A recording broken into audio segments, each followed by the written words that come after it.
So there's some text that got revealed from some New York Police Department commanders after Eric Garner had got choked out by Daniel Pantaleo.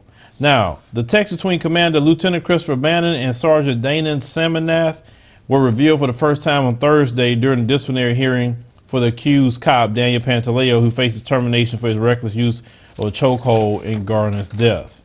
Now, they said Garner's last words, "I can't breathe," became a rallying cry for Black Lives Matter movement in their fight against police brutality. So July 17, 2014, Bannon received a text message from Saminath alerting him that the arrest went wrong. The sergeant told Bannon that the suspect, later identified as Garner, had been wrestling to the ground. He said when they took him to the ground, Eric went into cardiac arrest. He's likely DOA, dead on arrival. Saminath text adding that Garner didn't have a pulse. So the lieutenant responded, "Not a big deal."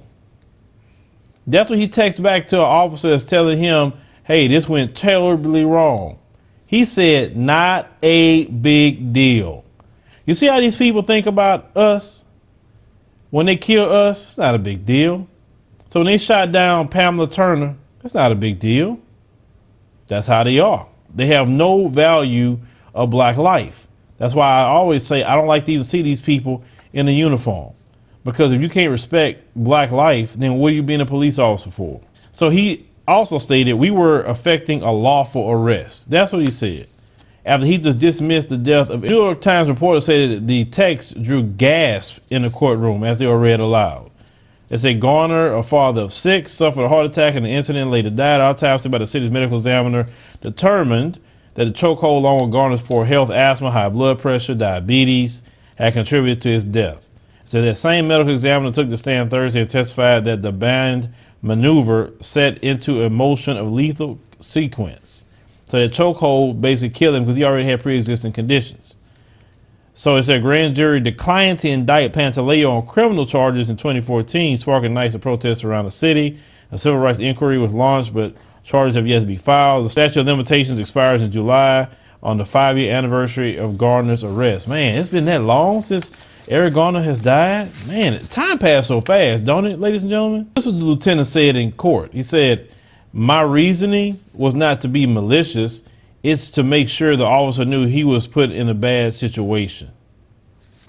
What? Saying not a big deal after somebody died, that's your excuse? He said the prosecutor, Suzanne O'Hare, pressed Bannon on the issue, said, "Would you agree that Eric Garner was put in a bad situation?"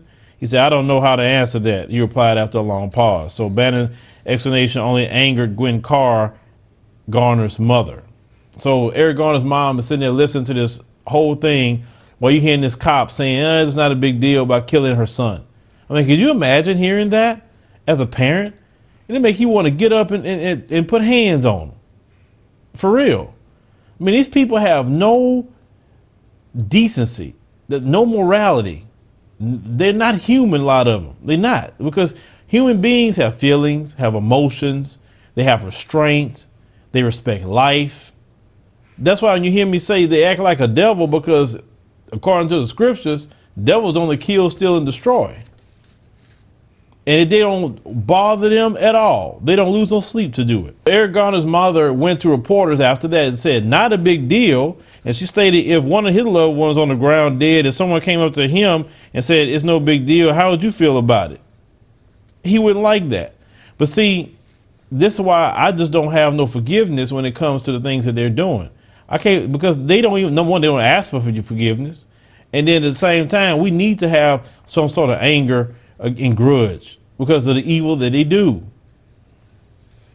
Now, they're talking about the hearings on Thursday was focused on low-level quality of life policing that officers were conducting in the weeks before Garner's death, according to the New York Times. Now, they also say this enforcement, better known as broken windows policing, tends to target blacks and other racial minorities. Police said Garner had been arrested twice during that crackdown, the third on the day he died.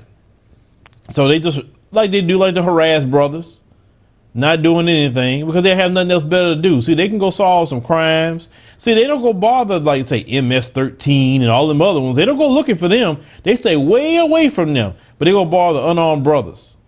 That's what they go do.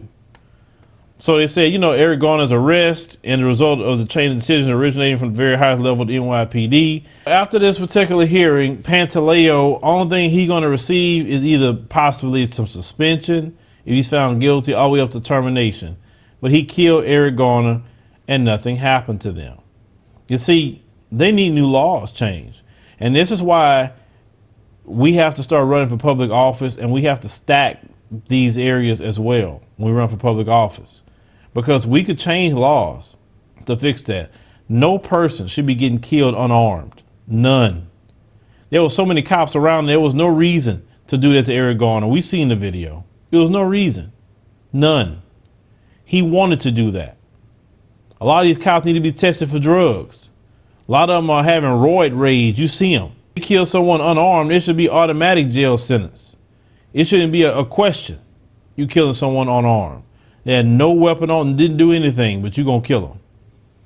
They have been given way too much wide berth to do that. And that excuse, and I remember when that excuse came in, I feared for my life. Well, you fear for your life, what you doing the job for? Give it to somebody who don't fear for their life. But that's just an excuse to kill black people. I've said that so many times in the past. But Eric Garner died, and then Erica Garner died, a couple of years later. I mean, that was sad. Erica died. She was out there trying to fight and for justice for her father, and she ended up passing away. You know, that young sister probably was just grief-stricken and just couldn't deal with it for losing her father in that manner. And it was on national TV, world news. Your father got choked to death. But like I said, that's why, you know, these people, they gonna get theirs. They getting it every day. Trust me.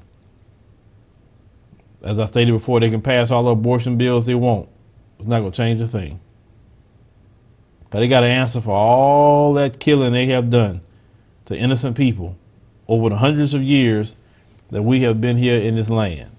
Well, leave me a comment, let me know what you think about this particular story with Eric Garner. My thing is, to hear a cop say that about your son is just no big deal. I mean, that part would have set me off as well.